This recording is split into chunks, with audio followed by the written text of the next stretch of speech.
Praise the lord.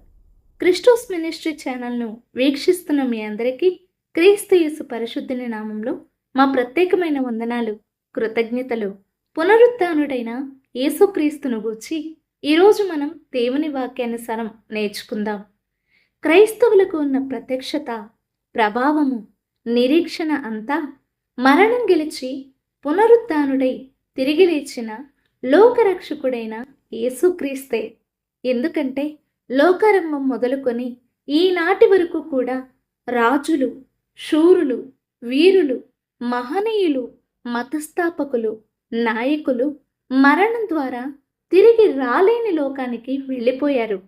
అప్పటి వరకు వారు సంపాదించుకున్న వైభోగాలన్నీ కూడా వారి దేహంతో పాటే మట్టిలో కలిసిపోతాయి.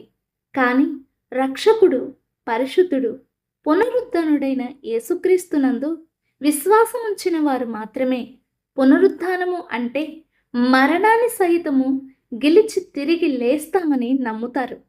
సృష్టి ప్రారంభం మొదలుకొని ప్రభువైన యేసుక్రీస్తును మాత్రమే మరణం మట్టిలో చేర్చలేకపోయింది.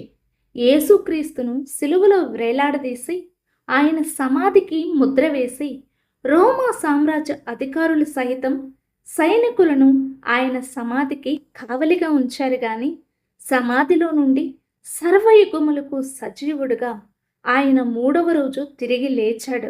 ఇది కట్టుకథ కాదు.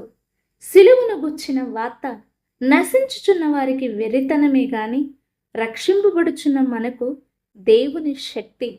ఆయన ఏ శరీరంతో అయితే ఈ భూమి మీద మానవునిగా పుట్టాడో అదే శరీరంతో ఎటువంటి మార్పు లేకుండా ఆయన తిరిగి లేచాడు.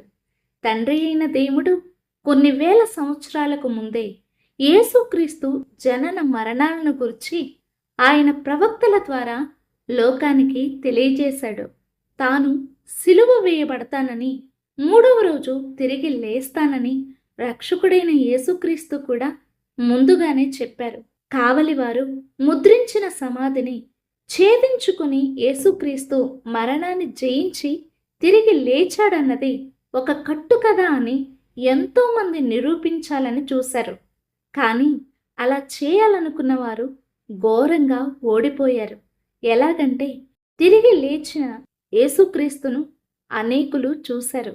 చాలా సాధారణమైన వ్యక్తిలా మేకుల గాయాలు ఉన్న చేతులు కాళ్లతో పక్కటి ముక్కలో గాయం గల యేసుక్రీస్తును అనేకులు సజీవునిగా చూశారు. తిరిగి లేచిన యేసుక్రీస్తు అనేకులతో మాట్లాడారు. కొందరైతే ఆయనను తాకి చూశారు. యేసుక్రీస్తు వారి దగ్గర ఉన్న ఆహారం తీసుకుని తిన్నారు కూడా. మరికొందరితో ఆయన కలిసి వారితో నడుస్తూ మాట్లాడారు.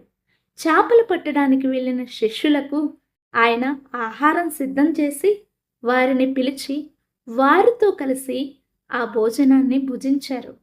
అవును, యేసుక్రీస్తు ఒక యథార్థమైన సత్యము. సాతాను తలను ఆయన సిలువలో చితకద్రొక్కి పాపపు కాడిని, మరణపు ముళ్ళును విరిచి లోకమును జయించి సమాధిని గెలిచి తిరిగి లేచిన యేసుక్రీస్తు ఆయనను విశ్వసించిన ప్రతి ఒక్కరి జీవితంలో పునరుత్థానమును అనుగ్రహించి ఆయన నిత్యరాజ్యమునకు వారసులుగా చేయునుగాక. ఆమేన్.